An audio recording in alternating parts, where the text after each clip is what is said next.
তো সকালবেলা কেন উঠেছি চলো বলি। তার আগে বলি, হ্যালো গাইস, কেমন আছো তোমরা? আশা করি সকলেই ভালো আছো। সেদিন ছিল ইন্ডিপেন্ডেন্স ডে আর আমি বেরিয়ে পড়েছিলাম ভোর 5টার সময়। আর সবাই ইউনিফর্ম পরে, আমি কেন ইউনিফর্ম পরে না সেটা বলি আগে।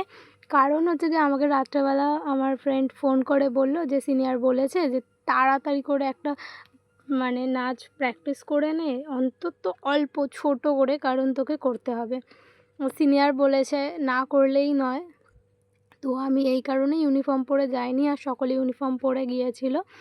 আমি ফর্মাল ড্রেসে গিয়েছিলাম।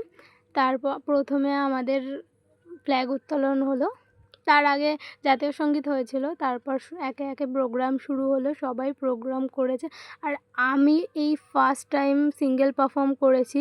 ম্যামকে সামনে দেখে আমি খুব নার্ভাস হয়ে গেছিলাম, আর আমার শরীরটা খারাপ হয়ে গেছিলো প্রচণ্ড রোদ থাকায়। আমার প্রচণ্ড ভয় লাগছিলো, এর জন্য হাত পা কাঁপছিল। তো তাও একটু চেষ্টা করেছি, জানি না কতটা কী করতে পেরেছি। আমার প্রচণ্ড ভয় লাগছিল। প্রোগ্রাম শেষ হলো, তারপরে শুরু হলো র্যাঙ্ক প্রমোশন। আর এই যে আমার ফ্রেন্ড, এর জন্যেই হয়তো আমি আজকে এনসিসিতে যেতে পেরেছি। শুধু ও নয়, স্কুলের টিচারদের জন্যেও তাদেরকে অনেকটা থ্যাংক ইউ। আমি তো খুব আনন্দ করেছি, সেই দিনটা খুব আনন্দ করে কাটিয়েছি। তারপরে গেলাম আমরা ক্লাসে আসার পর দিল আমাদের টিফিনের সঙ্গে দিয়েছিল একটা ব্যান্ড। তারপর একটু বাড়ির উদ্দেশ্যে রওনা দিলাম, কারণ আমাদের ছুটি হয়ে গেছিলো। তো আমার ব্লগটা এখানেই শেষ। কেমন লাগলো সবাই জানাবেন।